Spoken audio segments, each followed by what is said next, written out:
E sabe por que você vai enriquecer, sem dúvida? Porque você tem cabeça de rico. Entende? Tipo, eu falo muito, né? E os livros falam muito sobre isso, né? A diferença entre a pessoa que tem mentalidade de rico e mentalidade de pobre. Tem gente que é rica, mas tem mentalidade de pobre. Sim. Que nem a maioria dos jogadores que voltam pra pobreza depois que se aposenta. Não, tem cabeça de jumento, Sim. né? E tem muito pobre que tem cabeça de rico. Cara, é inevitável que vai ficar rico. Eu creio Né? Eu nisso. entrevistei aqui uma vez a Cleusa, da Sodi. Sim. Sabe, ela é dona da Sodi. Sim, assisti. Mano, ela consegue ser melhor que você, que ela tinha 10 irmãos, né?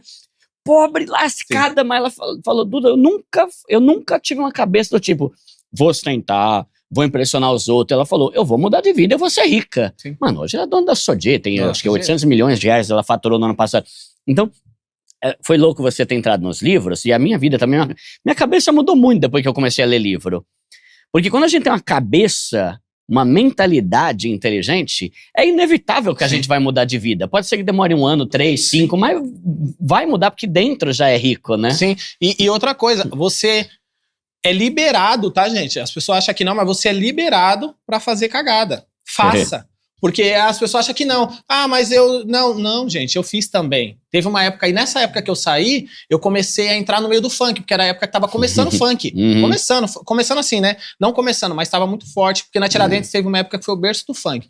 Hoje virou a Zona Norte, mas foi lá. Era o Rio de Janeiro e Cidade Tiradentes. Virou o berço do funk. Eu comecei a olhar aquilo ali. E ostentação pra lá, os moleques não tinha tanta ostentação, mas tinha. Eu falei, então, tá, vou sair do mercado, peguei meu dinheiro e investi no moleque que tava cantando. Falei, vou investir aqui, porque aqui tá o dinheiro, no funk, que era onde que eu tava convivendo. Falei, aqui eu vou ganhar o dinheiro. Peguei todo o dinheiro do trabalho depois de 3 anos, coloquei no moleque, não deu certo. Aí eu falei, tá. O dono da produtora, lá que eu falei, vamos gravar um clipe e tudo, ficou com dó de mim e falou, você é esforçadinho, quer trabalhar com nós? Falei, claro que eu quero, já perdi tudo que eu tinha de dinheiro, investi ele falou, vem trabalhar com a gente aqui. E aí aí eu falei, tá bom. Comecei a segurar a câmera ali no final, só que eu tinha muitas ideias. Eu ficava atrás da câmera, mas ia gravar um clipe de um MC na época, e eu ficava, acho que aquela parte ali dá pro MC fazer não sei o quê, dá não sei o quê. Ele é espertinho, né? Vou te dar uma câmera, vou colocar você na frente da câmera. Eu falei, opa! Aí ele me deu um microfone e falou, vai numa balada gravar. Aí eu fui na balada gravar. O pessoal gostou na época, aí depois ele falou, vai na favela gravar. Como eu sou da favela, posso entrar na favela, peguei o microfone, tô lá na favela, gravei. Fui indo, fui ganhando um dinheirinho, comecei a ganhar. Como um bom pensamento de favelado, quando você ganha na favela, o que você faz? Tênis. Ostentação. É a hora que... Então, por isso que eu falo que as pessoas são liberadas a errar. Porque isso me fez aprender. Não foi porque, eu acordei e vou ler um livro. Não, é porque eu me ferrei. Sim. Você, às vezes, só aprende quando a água bate na bunda. Você fala, agora eu vou ter que correr atrás do prejuízo. E eu comecei a gravar, era bonitinho, comprei carro, ia fazendo, falei, isso aqui é vida. Ostentação, vou comprar um tênis. E na época tinha uma moda de roupa Ciclone, aí tinha Puma Disc, só um Adidas lá da época. Agora eu tô bonito. Comprando coisas que eu nem gostava tanto, pra agradar pessoas que nem gostavam de mim. Pra mostrar coisas e depois... E se endividando. Toma ali. Teve uma hora que eu fui indo. Compra um carrinho melhor e faz não sei o quê, porque você ganha... O segredo do dinheiro é assim, se você ganha 10, você gasta 5, 4. Eu ganhava 10 e gastava 20. E aí, meu amigo, uma hora vai dar ruim. Mas sabe o que eu acho legal? Que, por exemplo, você começou a ler livro, né? Eu acho que é interessante alguns pontos, né?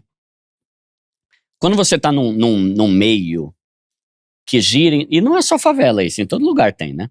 Quando você tá num meio que tudo gira em torno de ostentação e balada, você meio que acha que isso é a realidade do mundo. Sim, você vive isso. Você vive isso, você que vive é o que isso. tem. Sim. É tênis que se compra, Sim. é relógio, entendi. É balada, é bebida o tempo todo. Então você tá num nicho que só se fala nisso.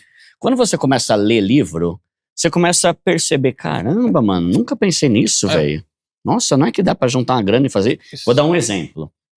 Esses dias, um amigo meu, que inclusive já veio aqui no programa, é o Felipe Dantas. Gente boa demais. Ele morava na Coab Carapicuíba. Aí ele, tipo a tua história assim, a nossa história, né? Internet, começou a fazer sucesso, crescer, estudou, fez curso. Aí esses dias ele tava na lua de mel dele lá em Cancún. Nossa. Aí ele me mandou um áudio, né? Falando, Duda, mano, isso é algo que eu nunca imaginei que eu teria na minha vida. Porque a gente fica numa bolha Sim. que acha que tudo é ostentação. Sim. E você nem imagina o tanto de coisa muito melhor do que isso que o mundo tem para nos oferecer, como viagem, como experiência, como liberdade, como independência financeira.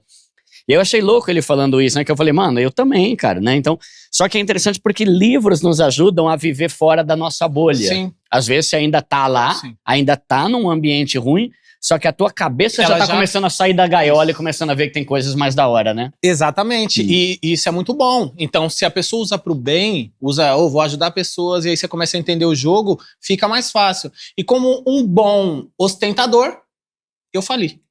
Eu quebrei 100%. Mas não é que você quebra, é que nem eu falei, quando você tá na favela, você não quebra, você é 0, você vai pra -0. E aí, meu amigo, aí você começa a ter que pagar cartão da mãe, você começa a ter que devolver aquele carro que você tanto ostentava, você começa, aquele amigo que você fala, não dá mais pra eu ir final de semana, começa a sair, você começa a olhar tudo ao seu redor que você tinha ali e fazer assim, ó.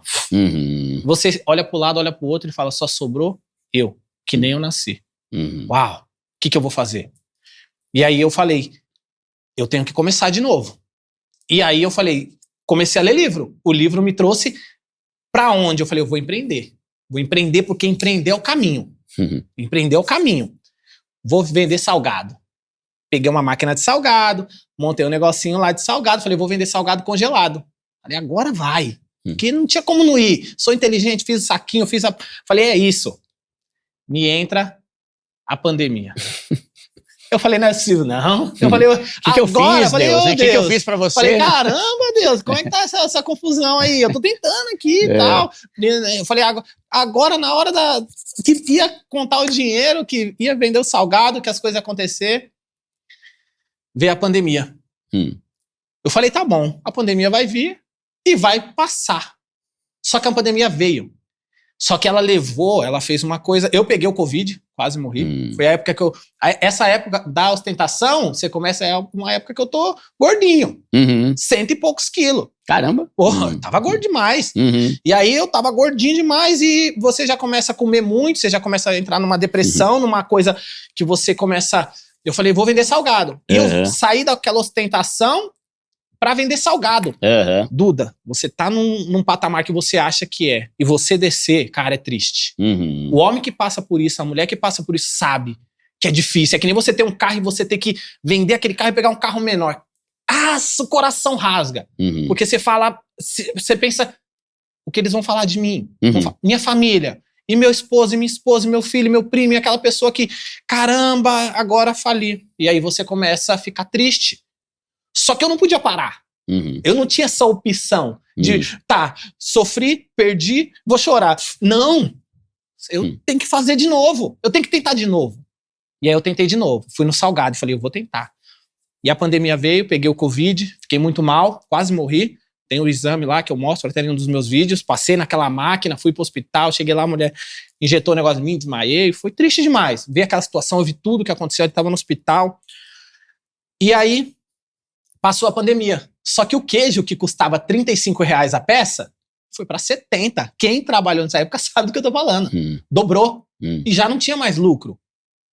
Eu começo a vender tudo de novo, das coisas do salgado, máquina, tudo, e falei, tá, e agora? Vou sentar na minha casa e vou pensar o que eu vou fazer. Peguei esse dinheirinho, coloquei lá, dinheiro das coisas que eu vendi da máquina, das coisas de salgado. Falei, tá bom, eu vou começar de novo. O quê? O que eu vou começar?